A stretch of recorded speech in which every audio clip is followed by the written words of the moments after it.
الحمد لله نحمده ونستعينه ونستغفره ونؤمن به ونتوكل عليه ونعوذ بالله من شرور أنفسنا ومن سيئات أعمالنا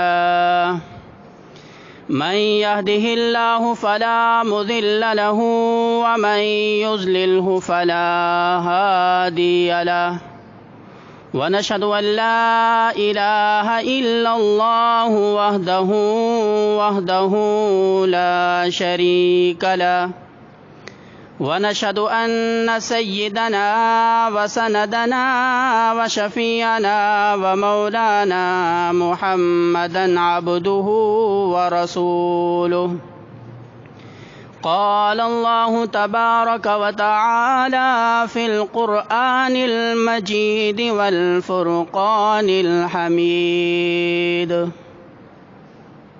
وما محمد إلا رسول قد خلت من قبله الرسل أفإن مات أو قتلا انقلبتم على أعقابكم وقال في مقام آخر وما جعلنا لبشر من قبلك الخلد وقال في مقام آخر كل نفس ذائقة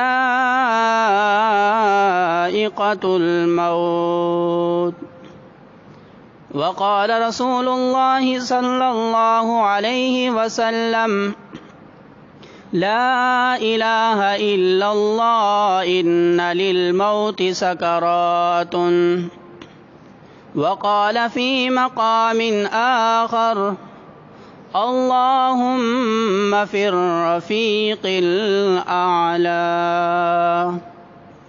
صدق الله العظيم وصدق رسوله النبي الكريم ونحن على ذلك لمن الشاهدين والشاكرين والحمد لله رب العالمين إن الله وملائكته يصلون على النبي يا أيها الذين آمنوا صلوا عليه وسلموا تسليما اللهم صل على محمد وعلى آل محمد كما صليت على إبراهيم وعلى آل إبراهيم إنك حميد مجيد اللهم بارك على محمد وعلى آل محمد كما باركت على إبراهيم وعلى آل إبراهيم إنك حميد مجيد بلغ العلا بكماله كشف الدجى بجماله حسنت جميع خصاله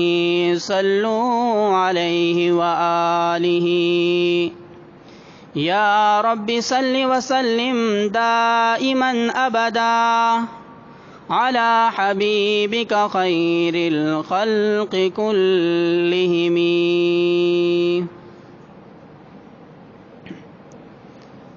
برادران اہل سنت والجماعت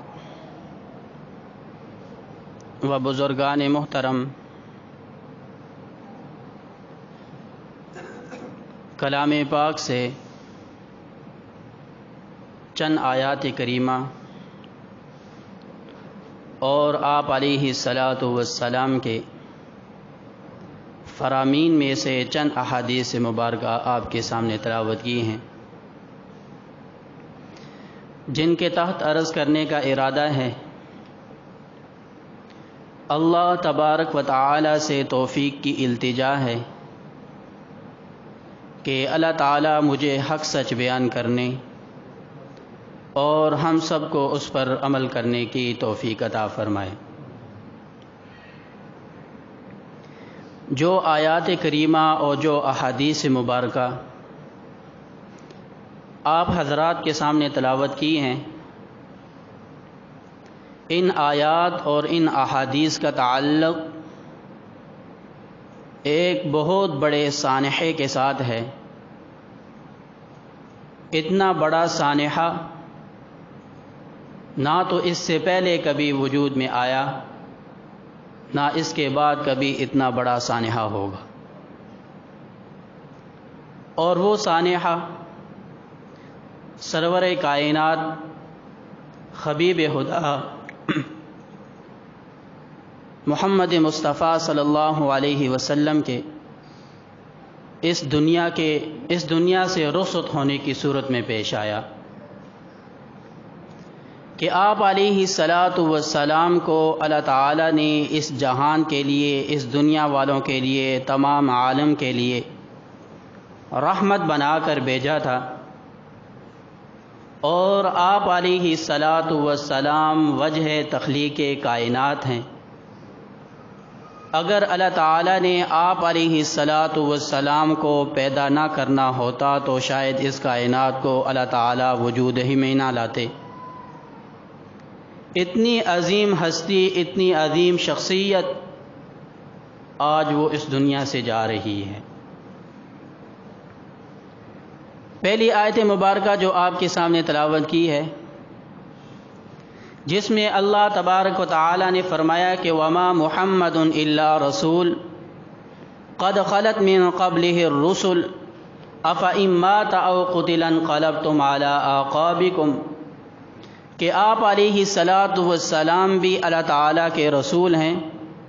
اگر آپ علیہ الصلاۃ والسلام شہید ہو جائیں یا اس دنیا سے رخصت ہو جائیں، انقلبتم علی اعقابکم، کیا تم اپنی ایڑیوں کے بل پھر جاؤ گے، دین اسلام کو چھوڑ دو گے؟ اور جو دوسری آیت مبارکہ آپ کے سامنے تلاوت کی ہے، اس میں اللہ تبارک و تعالی نے فرمایا کہ وما جعلنا لبشر من قبلک الخلد، ہم نے کسی بھی انسان کو اس دنیا میں ہمیشہ نہیں رکھنا، ایک دن ضرور ہر جاندار نے اس دنیا سے جانا ہے۔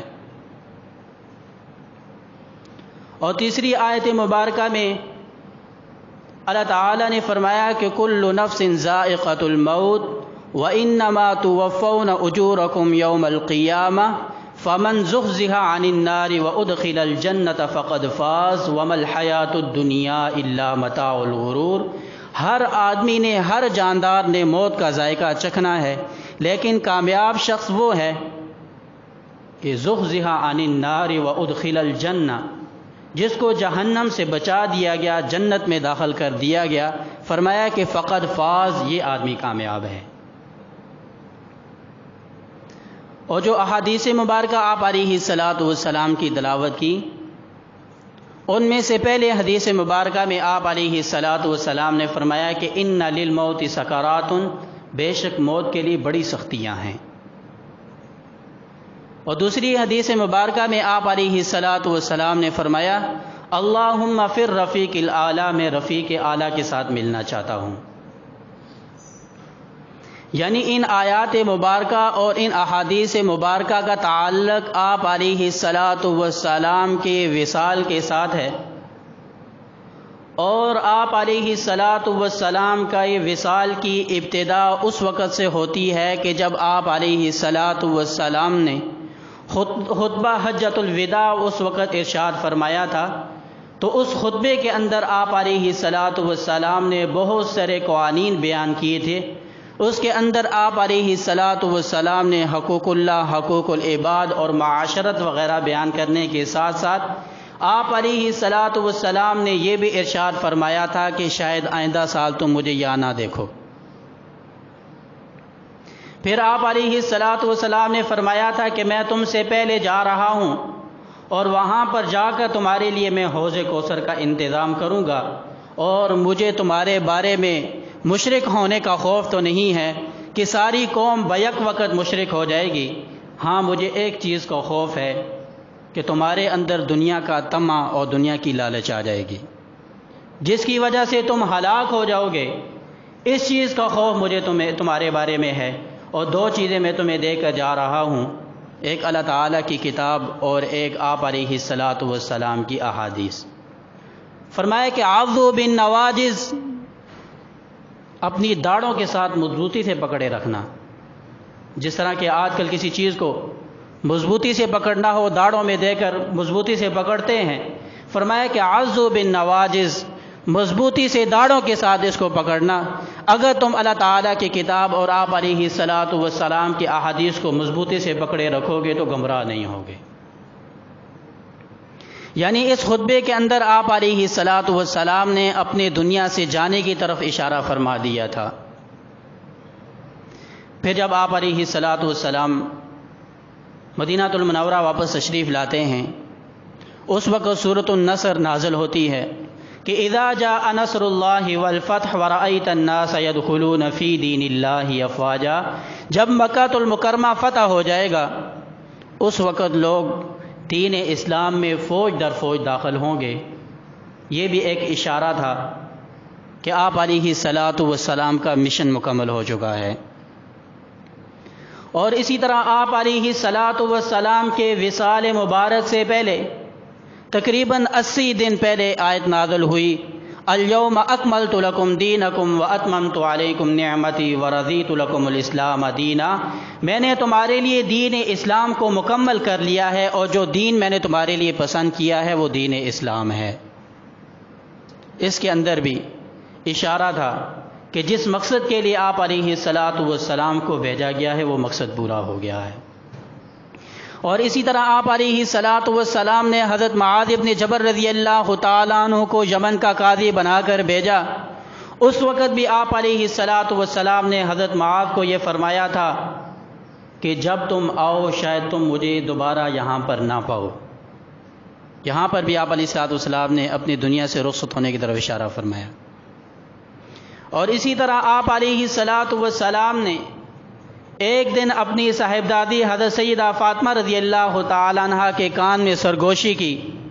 پہلی دفعہ آپ علیہ الصلاۃ والسلام نے سرگوشی کی تو حضرت سیدہ فاطمہ رونے لگیں۔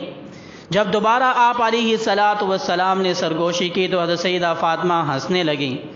آپ علیہ الصلاۃ والسلام کے وصال کے بعد حضرت سیدہ عائشہ صدیقہ رضی اللہ تعالیٰ عنہ فرماتی ہیں کہ میں نے حضرت سیدہ فاطمہ سے پوچھا کہ اس وقت ہنسنے کی اور رونے کی وجہ کیا تھی؟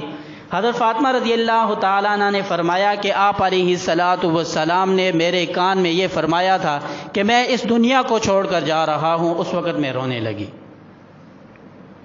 پھر آپ علیہ الصلاۃ والسلام نے دوبارہ ارشاد فرمایا میرے اہل بیت، میرے گھر والوں میں سے سب سے پہلے اگر میرے ساتھ کوئی ملنے والا ہے تو وہ تم ہوگی۔ پھر میں ہنسنے لگی۔ فرماتی ہیں آپ علیہ الصلاۃ والسلام کی وفات کے 6 ماہ بعد حضرت سیدہ فاطمہ رضی اللہ تعالی عنہا کا بھی وصال ہو جاتا ہے۔ آپ علیہ الصلاۃ والسلام کی وصال کی ابتدا 26 صفر کو ہوتی ہے۔ آپ علیہ الصلاۃ والسلام نے 26 صفر کی جب رات آئی، آپ نے اپنے غلام کو اٹھایا اور جنت البقیع تشریف لے گئے۔ جب آپ علیہ الصلاۃ والسلام جنت البقیع تشریف لے گئے، وہاں دعا کی، دعا کرنے کے بعد آپ واپس تشریف لائے۔ اس وقت آپ علیہ الصلاۃ والسلام کی سر مبارک میں شدید درد تھا، تو اس وقت آپ علیہ الصلاۃ والسلام جب واپس تشریف لائے تو حضرت سیدہ عائشہ صدیقہ رضی اللہ تعالیٰ عنہ کے بھی سر میں درد تھا۔ حضرت عائشہ صدیقہ رضی اللہ تعالیٰ عنہ نے اپنا سر پکڑا اور فرمایا کہ واہ رأساہ، ہے میرا سر۔ اس وقت آپ علیہ الصلاۃ والسلام نے جواب میں فرمایا تھا کہ انا اقول واہ رأساہ، تم کہتی ہو کہ میرے سر میں درد ہے، میں کہتا ہوں کہ میرے سر میں درد ہے۔ پھر آپ نے فرمایا کہ مجھے یہ معلوم ہوتا ہے کہ یہ درد میرے وصال کا سبب بنے گا۔ بخاری شریف کے اندر یہ روایت موجود ہے۔ پھر جب آپ علیہ الصلاۃ والسلام کی اس مرض کی ابتدا ہوتی ہے، آپ علیہ الصلاۃ والسلام نے ارشاد فرمایا تھا کہ یوں معلوم ہوتا ہے کہ یہ اس زہر کا اثر ہے جو خیبر کے اندر یہودیوں نے مجھے دیا تھا۔ زہر کس نے دیا تھا؟ کہ جب مدینہ المنورہ فتح ہوا، مکہ المکرمہ فتح ہوا، تو اس وقت یہودی جو ارد گرد کے قبائل تھے اور مدینہ المنورہ کے اندر بھی جو یہودی قبائل تھے، یہ خیبر کے اندر جا کر آباد ہوئے، اور اس کے بعد جب خیبر فتح ہوا، خیبر جب فتح ہوا تو اس وقت آپ علیہ الصلاۃ والسلام نے بعض یہودیوں کو وہاں پر رہنے کی اجازت دے دی تھی۔ اس وقت ایک یہودی جس کا نام سلام بن شکم تھا، اس کی بیوی جس کا نام زینب تھا، اس نے آپ علیہ الصلاۃ والسلام کی دعوت کی، ایک بکری جو ہے وہ اس کو ذبح کیا، آپ علیہ الصلاۃ والسلام کے لیے گوشت تیار کیا، اور اس گوشت کے اندر زہر ملا کر آپ علیہ الصلاۃ والسلام کے سامنے اس نے پیش کیا۔ آپ علیہ الصلاۃ والسلام نے جب لقمہ اٹھایا، منہ کے قریب کیا، لقمہ دوبارہ رکھا، آپ علیہ الصلاۃ والسلام کو اللہ تعالیٰ نے بذریعہ وحی اطلاع دے دی تھی۔ بعض روایات میں آتا ہے کہ آپ نے کچھ لقمے کھا بھی لیے تھے، لیکن اللہ تعالیٰ نے آپ علیہ الصلاۃ والسلام کی حفاظت فرمائی، چند صحابہ کرام کی وہاں پر شہادت ہو جاتی ہے۔ پھر آپ علیہ الصلاۃ والسلام نے وفات کے وقت فرمایا تھا، مجھے یہ معلوم ہوتا ہے کہ یہ اس زہر کا اثر ہے کہ جو خیبر کے دوران یہودیوں نے مجھے دیا تھا۔ بہرحال جب 26 سفر ہوئی، آپ علیہ الصلاۃ والسلام جنت البقیع سے واپس تشریف لائے۔ اس وقت آپ علیہ الصلاۃ والسلام کی اس مرض کی ابتدا ہوتی ہے۔ اس وقت آپ علیہ الصلاۃ والسلام نے ایک لشکر تیار کیا تھا ان رومیوں کے خلاف جہاد کے لیے، اور اس کا سربراہ حضرت اسامہ بن زید رضی اللہ تعالیٰ عنہ کو بنایا تھا، اور حکم دیا تھا کہ اس لشکر کو روانہ کیا جائے۔ لیکن یہ لشکر ابھی مدینہ المنورہ سے باہر جرف کے مقام پر ابھی ڈیرے ڈالے ہوئے تھا، روانگی کی تیاری ہو رہی تھی۔ اس لشکر کے اندر جلیل القدر صحابہ کرام موجود تھے، جن کے اندر حضرت سیدنا صدیق اکبر، سیدنا فاروق اعظم، سیدنا علی المرتضیٰ، سیدنا حضرت عباس رضی اللہ تعالیٰ عنہم اجمعین جیسی شخصیات موجود تھیں۔ ابھی یہ لشکر جانے کے لیے تیار ہی تھا، ادھر آپ علیہ الصلاۃ والسلام کے بیمار ہونے کی خبر ان کو پہنچ جاتی ہے۔ عیادت کے لیے حضرت سیدنا صدیق اکبر، سیدنا فاروق اعظم، اور تیمانداری کے لیے حضرت سیدنا علی، حضرت عباس رضی اللہ تعالیٰ عنہم اجمعین تشریف لاتے ہیں۔ پھر آگے جب آپ علیہ الصلاۃ والسلام کی وفات سے 5 دن پہلے، کیونکہ آپ علیہ الصلاۃ والسلام کی وفات ہوئی ہے سموار والے دن، اور مرض الوفات اگرچہ پہلے سے ابتدا ہو چکی تھی، لیکن شدید بیماری کے جو ایام تھے وہ 5 دن تھے۔ شدید بیماری کے جو ایام تھے وہ 5 دن تھے۔ جمعرات والے دن آپ علیہ الصلاۃ والسلام کے اوپر ابتدا ہوتی ہے بیماری کی، اور سوموار والے دن آپ علیہ الصلاۃ والسلام کی وفات ہو جاتی ہے۔ جمعرات سے سوموار تک آپ علیہ الصلاۃ والسلام کے اوپر شدید وقت گزرا ہے۔ جب جمعرات کا دن تھا، اس وقت صحابہ اکرام بھی عیادت کے لیے آپ علیہ الصلاۃ والسلام کے پاس موجود ہیں، اور اسی طرح خلفائے راشدین بھی آپ علیہ الصلاۃ والسلام کے پاس موجود ہیں۔ تو اس دوران ایک واقعہ پیش آیا، گزشتہ جمعہ تفصیلاً عرض کیا تھا، کہ جس کو واقعہ قرطاس کہا جاتا ہے۔ اس واقعے کو لے کر صحابہ اکرام خصوصاً حضرت عمر فاروق رضی اللہ تعالیٰ عنہ پر طعن کیا جاتا ہے۔ اس وقت آپ علیہ الصلاۃ والسلام نے فرمایا تھا کہ ایک کاغذ قلم میرے پاس لاؤ، میں تمہیں کچھ وصیت لکھ کر دینا چاہتا ہوں۔ اس وقت جو خلفائے راشدین کے اندر حضرت عمر فاروق رضی اللہ تعالیٰ عنہ تھے، انہوں نے فرمایا کہ کاغذ قلم ابھی نہ دیا جائے، آپ علیہ الصلاۃ والسلام بیمار ہیں، آپ کی طبیعت اچھی ہوگی تو آپ خود وصیت فرما دیں گے۔ اور جو باقی اہل بیت تھے، حضرت علی، حضرت عباس رضی اللہ تعالیٰ عنہما، انہوں نے یہ کہا کہ جیسے آپ نے حکم کیا ہے ایسے کاغذ قلم آپ کے حوالے کیا جائے۔ بہرحال وہاں پر اختلاف ہوا۔ آپ علیہ الصلاۃ والسلام نے فرمایا کہ یہاں سے باہر چلے جاؤ۔ صحابہ اکرام باہر تشریف لے گئے۔ اس واقعے کو لے کر بعض لوگ یہ تنقید کرتے ہیں کہ آپ علیہ الصلاۃ والسلام سیدنا علی المرتضیٰ رضی اللہ تعالیٰ عنہ کی خلافت لکھ کر دینا چاہتے تھے، نعوذ باللہ حضرت عمر رضی اللہ تعالیٰ عنہ درمیان میں رکاوٹ بن گئے، تو یہ بات 100% غلط ہے۔ کیونکہ اگر آپ علیہ الصلاۃ والسلام نے حضرت علی رضی اللہ تعالیٰ عنہ کی خلافت لکھ کر دینا اگر آپ علیہ الصلاۃ والسلام چاہتے تھے، تو اس کے 5 دن بعد بھی آپ علیہ الصلاۃ والسلام اس دنیا میں موجود رہے تو بعد میں بھی تو وصیت لکھی جا سکتی تھی۔ اور دوسری بات یہ ہے کہ آپ علیہ الصلاۃ والسلام کو جو فریضہ اللہ تعالیٰ نے دے کر بھیجا ہے، ایسا نہیں ہو سکتا کہ کوئی حکم اللہ تعالیٰ کی طرف سے آپ کو ملا ہو اور آپ اس کو پورا نہ کر سکے ہوں۔ اگر اللہ تعالیٰ کی طرف سے یہ حکم ہوتا کہ آپ حضرت علی رضی اللہ تعالیٰ عنہ کے لیے وصیت لکھ کر دیں، ان کو یہاں پر اپنا خلیفہ اور اپنا نائب مقرر کریں، تو آپ علیہ الصلاۃ والسلام ضرور ایسا فرماتے۔ پھر یہ سوال اٹھتا ہے، پھر آپ علیہ الصلاۃ والسلام کیا لکھ کر دینا چاہتے تھے جو نہ لکھ سکے؟ وہ دوسری روایات میں آپ علیہ الصلاۃ والسلام نے خود وضاحت فرمائی۔ ان میں سے ایک وصیت آپ یہ لکھ کر دینا چاہتے تھے کہ اخرج الیہود من جزیرۃ العرب، ان یہود کو جزیرہ عرب سے باہر نکال دینا، ایک وصیت یہ تھی۔ اور دوسری وصیت آپ علیہ الصلاۃ والسلام نے یہ فرمائی کہ جو وفود تمہارے پاس آتے ہیں، وفد جو باہر کے علاقوں کے وفد آتے ہیں، جب ان کو رخصت کرو تو تحفے تحائف دے کر ان کو رخصت کیا کرو۔ اور تیسری وصیت کے بارے میں آپ علیہ الصلاۃ والسلام کے احادیث میں ذکر ہے کہ آپ علیہ الصلاۃ والسلام نے حضرت سیدہ عائشہ صدیقہ رضی اللہ تعالیٰ عنہ کو فرمایا کہ میرا دل یہ چاہتا ہے کہ میں آپ کے والد حضرت سیدنا صدیق اکبر اور آپ کے بھائی عبد الرحمن ابن ابی بکر کو بلاؤں، یہاں بلا کر ان کے لیے خلافت کا اعلان کروں، ان کو وصیت کروں۔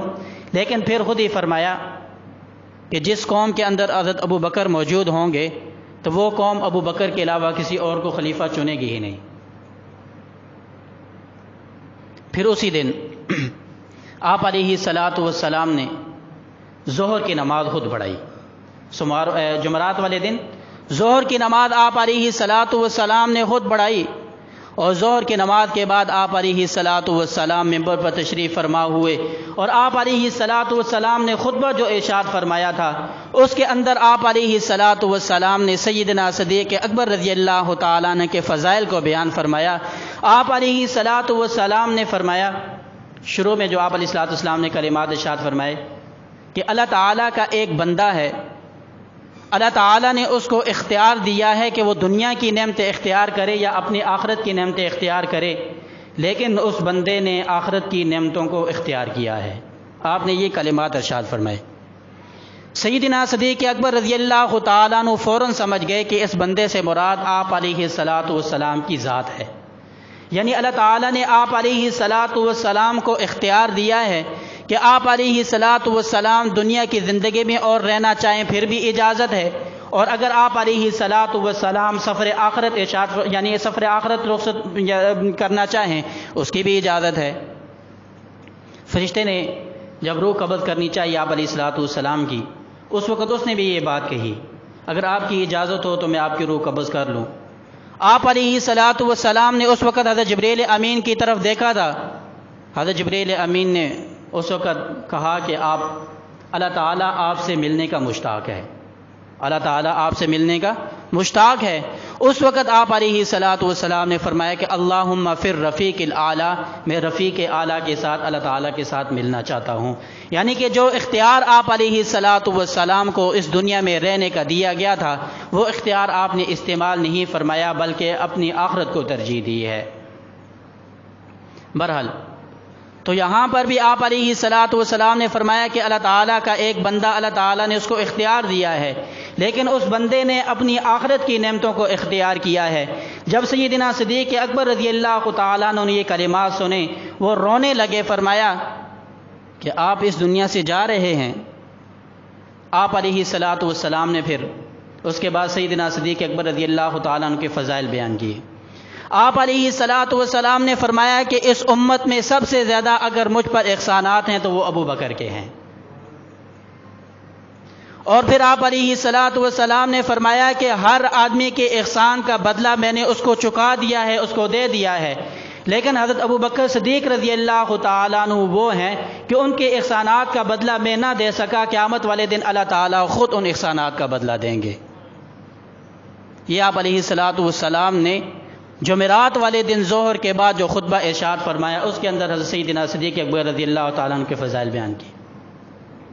پھر آپ علیہ الصلاۃ والسلام نے فرمایا کہ مسجد نبوی کے ساتھ جن لوگوں کے دروازے ملے ہوئے ہیں، جن لوگوں کے دروازے مسجد نبوی کے اندر کھلتے ہیں، باقی سب دروازوں کو بند کر دیا جائے، ابو بکر کا دروازہ کھلا رہے۔ یہ بھی اشارہ تھا کہ میرے بعد اگر کوئی خلیفہ بننے کا مستحق ہے تو وہ ابو بکر ہیں۔ پھر آپ علیہ الصلاۃ والسلام نے خطبہ ارشاد فرمایا۔ ظہر کی نماز آپ نے خود پڑھائی جمعرات والے دن، عصر کی نماز بھی آپ علیہ الصلاۃ والسلام نے خود پڑھائی، مغرب کی نماز بھی آپ علیہ الصلوۃ والسلام نے خود پڑھائی۔ مغرب کی نماز آپ علیہ الصلوۃ والسلام کی جمعرات والے دن آخری نماز تھی کہ جو آپ علیہ الصلوۃ والسلام نے خود مصلی پر کھڑے ہو کر پڑھائی ہے۔ لیکن جب عشاء کی نماز کا وقت آیا، آپ علیہ الصلوۃ والسلام نے کئی دفعہ کوشش کی کہ مسجد نبوی میں تشریف لائیں، لیکن آپ علیہ الصلوۃ والسلام کے اوپر مرض کی شدت تھی۔ آپ علیہ الصلوۃ والسلام خود تو تشریف نہ لا سکے، بلکہ آپ نے حکم دیا کہ مروا ابا بکر فلیصلی بالناس، ابو بکر کو حکم کرو کہ وہ لوگوں کو نماز پڑھائے۔ حضرت سیدنا صدیق اکبر رضی اللہ تعالیٰ عنہ کے پاس پیغام پہنچا۔ انہوں نے عرض کیا کہ یا رسول اللہ صلی اللہ علیہ وسلم، میں اس قابل نہیں ہوں، میں مصلی پر کھڑا نہیں ہو سکتا۔ یہ پیغام جب حضرت سیدہ عائشہ صدیقہ رضی اللہ تعالیٰ عنہ کو پہنچایا گیا، انہوں نے آپ علیہ الصلوۃ والسلام کو یہ پیغام پہنچایا، تو آپ علیہ الصلوۃ والسلام نے سخت تائید کے ساتھ فرمایا کہ مروا ابا بکر فلیصلی بالناس، ابو بکر کو ہی حکم کرو کہ وہ مصلی پر کھڑے ہو کر لوگوں کو نماز پڑھائیں۔ کیا اس میں حضرت ابوبکر صدیق رضی اللہ تعالیٰ عنہ کی خلافت کا اشارہ نہیں ہے؟ آپ علیہ الصلوۃ والسلام اپنی زندگی مبارک میں جس کو اپنے مصلی پر کھڑا کر رہے ہیں، اور خود حضرت سیدہ عائشہ صدیقہ رضی اللہ تعالیٰ عنہ کو ارشاد فرما رہے ہیں، میرا دل یہ چاہتا ہے کہ میں ابو بکر کو یہاں پر بلاؤں اور ان کے لیے وصیت کروں کہ میرے بعد خلیفہ وہ ہوں گے، لیکن خود آپ علیہ الصلوۃ والسلام نے فرمایا کہ مجھے یقین ہے کہ حضرت ابو بکر صدیق کے ہوتے ہوئے لوگ صرف ان کے خلیفہ مقرر کریں گے، اس کے علاوہ کسی اور کو خلیفہ مقرر نہیں کریں گے۔ بہرحال عشاء کی نماز سیدنا صدیق اکبر رضی اللہ تعالیٰ عنہ نے پڑھائی۔ آپ علیہ الصلوۃ والسلام کی زندگی مبارک میں 17 نمازیں سیدنا صدیق اکبر رضی اللہ تعالیٰ عنہ نے اس مصلی پر کھڑے ہو کر پڑھائی ہیں۔ پھر ان پر جو طعن کیا جاتا ہے کہ خلافت کا حق حضرت علی رضی اللہ تعالیٰ عنہ کا تھا، نعوذ باللہ حضرت ابوبکر صدیق رضی اللہ تعالیٰ عنہ نے قبضہ کیا ہے، اس میں قبضے والی بات کیسے ہے؟ اگر حضرت علی رضی اللہ تعالیٰ عنہ حضرت ابوبکر صدیق رضی اللہ تعالیٰ عنہ کی خلافت کو غلط سمجھتے تو اس کے پیچھے کبھی بھی کھڑے ہو کر نماز نہ پڑھتے۔ حضرت سیدنا حسین رضی اللہ تعالیٰ عنہ نے یزید کو حق پر نہیں سمجھا، اس کو باطل پر سمجھا، اس کے خلاف لشکر لے کر نہیں گئے۔ تو یہ کیسے ہو سکتا تھا کہ ان کے والد حضرت علی رضی اللہ تعالیٰ عنہ وہ حضرت ابوبکر صدیق رضی اللہ تعالیٰ عنہ کو حق پر نہ سمجھتے پھر بھی پیشے نمازیں پڑھتے؟ تو یہ ممکن ہی نہیں تھا ان سے۔ بہرحال پھر اس کے بعد جمعے کا دن آیا، ہفتے کا دن آیا، پھر اتوار کا دن آیا۔ ان سارے ایام میں نمازیں پڑھانے والے سیدنا صدیق اکبر رضی اللہ تعالیٰ عنہ خود تھے۔ پھر جب اتوار کا دن آیا، اتوار والے دن آپ علیہ الصلوۃ والسلام کو کچھ افاقہ ہوا، کچھ بہتر ہوئے۔ پھر اتوار والے دن ظہر کی نماز سیدنا صدیق اکبر رضی اللہ تعالیٰ عنہ پڑھا رہے تھے۔ آپ علیہ الصلوۃ والسلام نے اپنے حجرے مبارک سے پردہ ہٹایا، مسجد میں تشریف لائے۔ حضرت سیدنا صدیق اکبر رضی اللہ تعالیٰ عنہ کے دائیں طرف آپ علیہ الصلوۃ والسلام تشریف فرما ہوئے۔ پھر اب یہاں پر دو قسم کی روایات ملتی ہیں۔ ایک روایت تو یہاں پر یہ موجود ہے کہ حضرت سیدنا صدیق اکبر رضی اللہ تعالیٰ عنہ نماز پڑھاتے رہے، آپ ان کی معیت میں نماز پڑھتے رہے، لیکن زیادہ راجح روایت یہ ہے کہ آپ علیہ الصلوۃ والسلام کی ابتدا میں نماز پڑھی گئی، آپ علیہ الصلوۃ والسلام تکبیرات کہتے تھے، آگے مکبر کے تکبیرات کہنے والے حضرت سیدنا صدیق اکبر رضی اللہ تعالیٰ عنہ تھے۔ بہرحال اتوار والا دن ظہر کی نماز کے ساتھ یہ صورتحال پیش آئی۔ پھر آگے سوموار کا دن تھا، اس وقت آپ علیہ الصلوۃ والسلام کے پاس سیدنا صدیق اکبر رضی اللہ تعالیٰ عنہ بھی تشریف لائے، اور اسی طرح حضرت اسامہ رضی اللہ تعالیٰ عنہ جو لشکر کو تیار کر کے مقام جرف میں انتظار کر رہے تھے، وہ جب آئے اس وقت انہوں نے دیکھا کہ آپ علیہ الصلوۃ والسلام کی طبیعت کچھ بہتر ہے۔ حضرت ابوبکر صدیق رضی اللہ تعالیٰ عنہ نے آپ علیہ الصلوۃ والسلام سے اجازت چاہی، کیونکہ حضرت ابوبکر صدیق رضی اللہ تعالیٰ عنہ کی اس وقت دو زوجہ، دو بیویاں تھیں، تو اس وقت نمبر ہوتے تھے ایک دن ایک رات ایک بیوی کے پاس، ایک دن ایک رات ایک بیوی کے پاس۔ اس وقت جو نمبر تھا وہ دوسری بیوی کا تھا، وہ مدینہ المنورہ سے باہر رہتی تھی۔ انہوں نے جب یہ دیکھا کہ آپ علیہ الصلوۃ والسلام کی طبیعت کچھ بہتر ہے، انہوں نے اجازت چاہی کہ میں نے وہاں جانا ہے، آپ نے اجازت دے دی۔ ادھر حضرت اسامہ رضی اللہ تعالیٰ عنہ انہوں نے بھی اجازت چاہی کہ آپ کی طبیعت بہتر ہے، آپ مجھے اجازت دیجئے میں اس لشکر کا انتظام کروں، جو لشکر وہاں پر انتظار میں کھڑا ہے۔ لیکن اسی سموار والے دن چاش کے وقت آپ علیہ الصلاۃ والسلام اس دنیا سے تشریف لے گئے۔ حضرت سیدہ عائشہ صدیقہ رضی اللہ تعالیٰ عنہ فرماتی ہیں کہ جب آپ علیہ الصلاۃ والسلام کے وصال کا وقت تھا، اس وقت آپ علیہ الصلاۃ والسلام نے اپنا سر مبارک میری ران پر رکھا ہوا تھا۔ عین اس وقت سیدنا حضرت عبد الرحمن ابن ابی بکر یعنی میرے بھائی حضرت عبد الرحمن، وہ ان کے ہاتھ میں مسواک ہے، وہ تشریف لاتے ہیں، وہ مسواک کر رہے تھے۔ آپ علیہ الصلاۃ والسلام اس مسواک کی طرف دیکھنے لگے۔ حضرت سیدہ عائشہ صدیقہ رضی اللہ تعالیٰ عنہ فرماتی ہیں کہ میں نے آپ سے پوچھا کہ آپ مسواک کرنا چاہتے ہیں؟ آپ علیہ الصلاۃ والسلام نے سر کے اشارے سے فرمایا کہ ہاں میں مسواک کرنا چاہتا ہوں۔ اس وقت سیدنا عائشہ صدیقہ رضی اللہ تعالیٰ عنہ نے اپنے بھائی عبد الرحمن سے وہ مسواک لی اور اس کو چبا کر آپ علیہ الصلاۃ والسلام کو دیا۔ آپ نے وہ مسواک فرمائی۔ اس لیے حضرت عائشہ صدیقہ رضی اللہ تعالیٰ عنہ تحدیث بالنعمت کے طور پر، فخر کے طور پر یہ فرمایا کرتی تھی کہ سب سے آخر میں آپ علیہ الصلاۃ والسلام کے منہ مبارک میں اگر کوئی چیز گئی ہے، آپ کے پیٹ مبارک میں کوئی چیز گئی ہے تو وہ میرا لعاب ہے۔ حالانکہ آپ علیہ الصلاۃ والسلام کا خود لعاب مبارک کیسا تھا کہ آپ علیہ الصلاۃ والسلام نے سیدنا صدیق اکبر رضی اللہ تعالیٰ عنہ کی ایڑی مبارک پر لعاب لگایا، وہ ٹھیک ہو گئی۔ آپ علیہ الصلاۃ والسلام نے کڑوے کنویں کے اندر اپنا لعاب مبارک ڈالا، وہ میٹھا ہو گیا۔ لیکن دوسری طرف حضرت سیدہ عائشہ صدیقہ رضی اللہ تعالیٰ عنہ وہ ماں ہیں کہ ان کا لعاب آپ علیہ الصلاۃ والسلام کے لعاب کے ساتھ ملا ہے۔ بہرحال فرماتے ہیں کہ آپ علیہ الصلاۃ والسلام نے مسواک فرمائی، پھر آپ کے پاس پانی کا ایک پیالہ تھا، اس میں آپ علیہ الصلاۃ والسلام بار بار ہاتھ ڈالتے تھے، پھر اپنے ماتھے پر اپنے چہرے پر وہ پانی جو ہے وہ ڈالتے تھے، فرماتے تھے کہ لا الہ الا اللہ ان للموت سکرات، اللہ تعالیٰ کے علاوہ کوئی معبود نہیں ہے، اور ان للموت سکرات، موت کے لیے بڑی سختیاں ہیں۔ پھر اس دوران فرشتہ آیا روح قبض کرنے کے لیے، اس نے اجازت چاہی، حضرت جبریل امین بھی وہاں پر موجود ہیں، تو اور آپ علیہ الصلاۃ والسلام نے بطور مشورہ حضرت جبریل امین کی طرف دیکھا کہ کیا مجھے اس دنیا میں رہنا چاہیے یا آخرت کی طرف جانا چاہیے۔ اس وقت جبریل امین نے فرمایا کہ اللہ تعالیٰ آپ سے ملنے کے بڑے اشتیاق میں ہیں۔ پھر آپ علیہ الصلاۃ والسلام نے فرمایا کہ اللہم فر رفیق الاعلیٰ، میں رفیق اعلیٰ کے ساتھ ملنا چاہتا ہوں۔ اس کے اندر ایک گزارش یہ ہے، بعض لوگ یہ سمجھتے ہیں کہ اگر کسی آدمی کے اوپر موت کے وقت انتہائی شدید تکلیف ہے تو اس تکلیف کو دیکھ کر لوگ یہ سمجھتے ہیں کہ شاید اس کا کوئی برا عمل تھا جس کی وجہ سے اس کے اوپر تکلیف آئی ہے۔ یاد رکھیے کہ یہ بات غلط ہے۔ موت کی اپنی تکلیف ہے، ضروری نہیں ہے کہ کوئی آدمی اگر اللہ تعالیٰ کا باغی ہے، کوئی مجرم ہے تو اس کے اوپر موت کی تکلیف آئے گی۔ اللہ تعالیٰ کے نیک بندوں پر بھی موت کی تکلیف آتی ہے، کیونکہ آپ علیہ الصلاۃ والسلام جیسی شخصیت اس دنیا میں موجود نہیں ہے۔ آپ علیہ الصلاۃ والسلام بھی آخری وقت میں بار بار فرما رہے تھے کہ ان للموت سکرات، ان للموت سکرات، موت کے لیے بڑی سختیاں ہیں۔ تو اس لیے کوئی آدمی یہ نہ سمجھے کہ کسی آدمی کے اوپر اگر انتہائی شدید تکلیف میں موت طاری ہوئی ہے تو وہ کوئی اللہ تعالیٰ کا باغی تھا، ایسی بات غلط ہے۔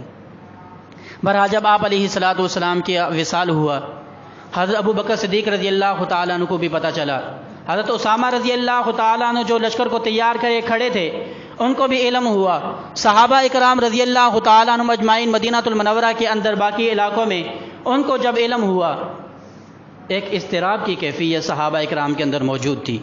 حضرت سیدنا عمر فاروق رضی اللہ تعالیٰ عنہ تلوار لے کر کھڑے ہو گئے، فرمایا کہ جو آدمی یہ کہے گا کہ آپ علیہ الصلاۃ والسلام اس دنیا سے چلے گئے ہیں اس کا سر میں قلم کر دوں گا۔ حضرت اسامہ رضی اللہ تعالیٰ عنہ واپس تشریف لائے۔ حضرت سیدنا صدیق اکبر رضی اللہ تعالیٰ عنہ کو جب علم ہوا وہ بھی تشریف لائے اور آ کر آپ علیہ الصلاۃ والسلام کے حجرے مبارک میں داخل ہوئے۔ آپ علیہ الصلاۃ والسلام کے چہرے مبارک سے چادر ہٹائی، کپڑا ہٹایا اور دیکھ کر فرمایا کہ اللہ تعالیٰ آپ پر دو موتیں کبھی اکٹھی نہیں کرے گا، دو موتیں جمع نہیں کرے گا۔ دو موتیں جمع کرنے کا کیا مطلب ہے؟ حضرت عزیر علیہ الصلاۃ والسلام کا واقعہ 30 سپارے میں اللہ تعالیٰ نے ذکر فرمایا ہے کہ اللہ تعالیٰ نے 100 سال ان کے اوپر موت طاری کی، پھر دوبارہ ان کو زندہ کیا، زندہ کرنے کے بعد پھر اپنی جو طبی موت ہوتی ہے پھر ان کی موت ہوئی۔ اور اسی طرح حضرت موسیٰ علیہ السلام کے ساتھ 70 آدمی جو کوہ طور پر گئے تھے، وہاں پر ان کے اوپر بھی اللہ تعالیٰ نے موت طاری کی تھی۔ موت طاری کرنے کے بعد موسیٰ علیہ السلام کی دعا کے ساتھ وہ دوبارہ زندہ ہوئے تھے، پھر ان کے بعد دوبارہ ان کی طبی موت جب آخر میں آئی۔ یعنی یہ بعض لوگ ایسے تھے کہ جن کے اوپر اللہ تعالیٰ نے 2 دفعہ موت طاری کی ہے۔ فرمایا کہ آپ علیہ السلام پر اللہ تعالیٰ 2 موتیں طاری نہیں کرے گا۔ یہ بات کہنے کی کیا ضرورت پیش آئی تھی؟ اس بات کو کہنے کی ضرورت اس لیے پیش آئی تھی، اور حضرت عمر رضی اللہ تعالیٰ عنہ جو یہ فرما رہے تھے کہ آپ علیہ السلام کی وفات نہیں ہوئی ہے، جو آدمی یہ کہے گا کہ آپ کی وفات ہوئی ہے اس کا میں سر قلم کر دوں گا، یہ باتیں کہنے کی ضرورت اس لیے پیش آئی تھی کہ حضرت عمر رضی اللہ تعالیٰ عنہ یہ سمجھے تھے کہ شاید آپ علیہ السلام کے اوپر کوئی باطنی کیفیت طاری ہے۔ جس طرح آپ علیہ السلام پر جب وحی طاری ہوتی تھی اس وقت خاص قسم کی کیفیت آپ علیہ السلام پر طاری ہوتی تھی، حضرت عمر رضی اللہ تعالیٰ عنہ یہ سمجھے کہ شاید ایسی کوئی کیفیت آپ علیہ السلام پر طاری ہے، آپ دنیا سے تشریف نہیں لے گئے۔ لیکن سیدنا صدیق اکبر رضی اللہ تعالیٰ عنہ نے اپنے اس ارشاد میں فرما دیا کہ آپ علیہ السلام اس دنیا سے تشریف لے گئے ہیں۔ پھر جب سیدنا صدیق اکبر رضی اللہ تعالیٰ عنہ حجرہ مبارک سے باہر تشریف لائے اور صحابہ اکرام کو جمع کیا، اس وقت حضرت سیدنا صدیق اکبر رضی اللہ تعالیٰ عنہ نے خطبہ ارشاد فرمایا کہ ما منکم یعبد اللہ فان اللہ حی وما منکم یعبد محمدا فان محمدا قد مات، وقال اللہ تبارک وتعالی فی القرآن المجید لمحمد صلی اللہ علیہ وسلم وما محمد الا رسول قد خلت من قبله الرسل افإن مات او قتل انقلبتم على اعقابكم ومن ينقلب على عقبيه فلن يضر الله شيئا۔ حضرت سیدنا صدیق اکبر رضی اللہ تعالیٰ عنہ نے خطبے میں ارشاد فرمایا تھا کہ جو تم میں سے جو اللہ تعالیٰ کی عبادت کرتا تھا فإن اللہ حی لا يموت، اللہ تعالیٰ تو زندہ ہیں، وہ تو نہیں فوت ہوئے۔ وما منکم یعبد محمدا فإن محمدا قد مات، تم میں سے جو آپ علیہ السلام محمد صلی اللہ علیہ وسلم کی عبادت کرتا تھا فإن محمدا قد مات، آپ علیہ السلام فوت ہو چکے ہیں، دنیا سے رخصت ہو چکے ہیں۔ پھر اس کے بعد حضرت سیدنا صدیق اکبر رضی اللہ تعالیٰ عنہ نے وہ آیت تلاوت فرمائی جو 4 سپارے میں اس وقت نازل ہوئی تھی کہ جب غزوہ احد میں یہ بات مشہور ہو گئی تھی کہ آپ علیہ السلام شہید ہو چکے ہیں، اس وقت یہ آیت نازل ہوئی تھی کہ وما محمد الا رسول قد خلت من قبله الرسل وامه صدیقہ افإن مات او قتل انقلبتم على اعقابكم۔ اس وقت یہ آیت نازل ہوئی تھی کہ آپ علیہ السلام بھی اللہ تعالیٰ کے رسول ہیں، اگر آپ علیہ السلام شہید ہو جائیں یا اس دنیا سے تشریف لے جائیں، انقلبتم علی اعقابکم، کیا تم دین اسلام سے پھر جاؤ گے؟ یعنی کہ وہاں پر صحابہ اکرام کی ایک ذہن سازی کی گئی کہ آپ علیہ السلام بھی اس دنیا سے تشریف لے جا سکتے ہیں، اور آپ علیہ السلام نے اپنے وصال سے پہلے بھی اشارہ فرما دیا تھا کہ آئندہ سال تمہیں میں یہاں پر نہیں ملوں گا۔ یہ خود آپ علیہ السلام نے بھی صحابہ اکرام کی ذہن سازی کی کہ میرے اس وصال کا وقت قریب ہے۔ سیدنا فاروق اعظم رضی اللہ تعالیٰ عنہ فرماتے ہیں کہ جس وقت حضرت ابو بکر صدیق رضی اللہ تعالیٰ عنہ نے یہ آیت تلاوت کی تھی کہ وما محمد الا رسول، تو اس وقت ہم یہ سمجھ رہے تھے کہ شاید یہ آیت ابھی نازل ہو رہی ہے، حالانکہ آیت تو غزوہ احد میں نازل ہوئی تھی، لیکن اس موقع مناسبت کی وجہ سے ہمارے ذہن میں وہ آیت مستحضر نہیں تھی، ہماری اس کی طرف توجہ نہیں تھی۔ لیکن جب حضرت ابو بکر صدیق رضی اللہ تعالیٰ عنہ نے خاص عین موقع پر وہ آیت تلاوت فرمائی، فرماتے ہیں کہ ہمیں اس طرح معلوم ہو رہا تھا کہ شاید یہ آیت ابھی نازل ہو رہی ہے کہ اگر آپ علیہ السلام دنیا سے تشریف لے جائیں گے کیا تم اس دین اسلام سے پھر جاؤ گے؟